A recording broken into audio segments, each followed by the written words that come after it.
મિત્રો, સ્વાગત છે તમારું આપ સૌનું સિયારી ચેનલ ગુજરાતી સાહિત્ય વિદ નિકુંજ યુટ્યુબ ચેનલમાં. હું નિકુંજ પરમાર આપ સૌનું તે દિલથી આજના વિડીયોમાં સ્વાગત કરું છું. મિત્રો, આજના વિડીયોમાં ચર્ચા કરવાના છીએ ગુજરાત રાજ્યના નિવૃત્તિ પેન્શનોને 18 મહિનાનો ડીએરીએસ લઈને આવ્યા મહત્વપૂર્ણ સમાચાર. પરંતુ 18 મહિનાનો ડીએરીએસ લેવાતા પહેલાં આ કામ ફરજિયાત કરવાનું રહેશે. મિત્રો, તો વિડીયો શરૂ કરતાં પહેલાં ચેનલમાં નવા છો તો આપણી આ ચેનલ ગુજરાતી સાહિત્ય વિદ નિકુંજ ચેનલને સબસ્ક્રાઈબ કરીને બેલ આઇકન બટન દબાવવાનું ભૂલશો નહીં. મિત્રો, તો ચાલો જાણીએ આજનો વિગતવાર માહિતી. તો તમે જાણો છો મિત્રો, 2020માં કોરોના સમયગાળા દરમિયાન સરકાર શ્રી દ્વારા 18 મહિનાનું ડીઆર રોકી રાખવામાં આવ્યું હતું. પરંતુ આજ દિન સુધી સરકાર દ્વારા આ ડીઆર રિલીઝ કરવામાં આવ્યું નથી. તો તેવામાં એક મહત્વની અપડેટ મળી છે.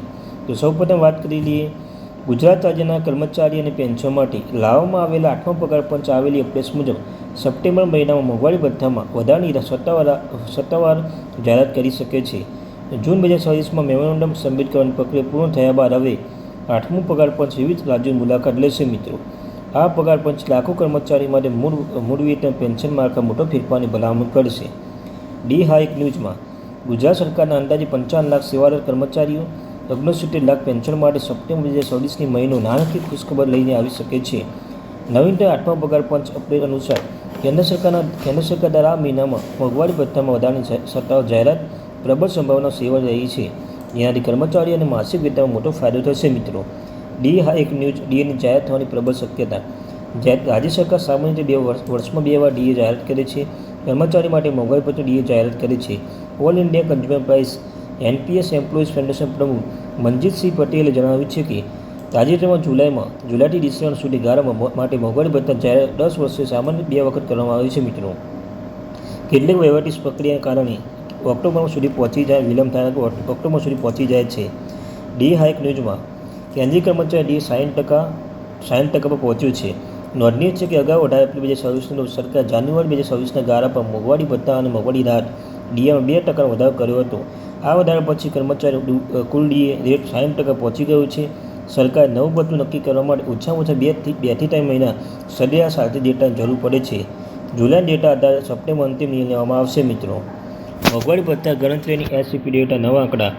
કેન્દ્રીય કર્મચારી મોંઘવારી ભથ્થા ગણતરી લેબર બ્યુરો દ્વારા જાહેર કરવામાં આવેલા all India consumer price index SCP ડેટાના આધારે એપ્રિલ 2024ના મહિના માટે કાર ઇન્ડેક્સ 0.8 વધીને 149.9 પહોંચી ગયું છે. મિત્રો, કર્મચારી માટે આગામી સમય ડીએ રેટમાં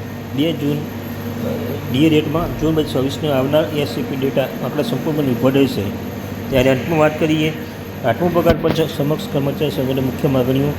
આગામી સમય અમલી બનાવ 8મો પગાર પંચ કેન્દ્રીય કર્મચારીઓના જ્ઞાપન મેમોરેન્ડમ સબમિટ કરવાની સત્તા મુદત 15 જૂન 2024માં રજૂ પૂર્ણ થઈ શકે છે. પગાર પંચે પોતાની સત્તા વેબસાઇટ સરકારી અધિકાર કર્મચારી પેન્શનોની વિવિધ શ્રેણી માટે વેતન ભથ્થા પેન્શન માળખાની ભલામણ માટે સ્વીકાર કરવા માટે સુવિધા ઓનલાઈન શરૂ કરી છે. મિત્રો, સેલેરી સ્ટ્રક્ચર અને ઓપીએસ અંગે મોટો આક્રોશ. વિવિધ કર્મચારી યુનિયનના પગાર પંચ સમક્ષ મુખ્યત્વે બેઝિક મૂળ પગાર ફિટમેન્ટ ફેક્ટર મોટું વધારે માંગ કરી રહ્યા છે. તદુપરાંત કર્મચારી સંગઠન જૂની પેન્શન યોજના ફરીથી લાગુ કરવાની અથવા વર્તમાન એનપીએસ યુપીએસ ફોર્મ વખતે ગંભીર સમિતિ સરકારે માંગ મૂક્યો છે. આ ઉપરાંત કર્મચારી માટે એચઆર રિસ્ક પે બોનસ રજાઓ લાભ સુધારવા માટે રજૂઆત કરવામાં આવી છે. મિત્રો, 8મા સીપીસી આગામી સત્તાવાર મુલાકાત સમીપત્ર ભારત સરકાર ઓક્ટોબર 2025 ટર્મ ઓફ રેફરન્સને મંજૂરી આપી છે. ત્યારથી 8મો પગાર પણ છેલ્લા 8 મહિના સતત કામ કરી રહ્યું છે. પોતાના અંતિમ અહેવાલ તૈયાર કરવા માટે હજુ પણ 10 મહિનાનો સમય બાકી છે. અને દરમિયાન પણ વિવિધ રાજ્યોના કેન્દ્રશાસિત પ્રદેશો મુલાકાત લીધી છે. મિત્રો, તો આ અત્યારની મહત્વપૂર્ણ અપડેટ.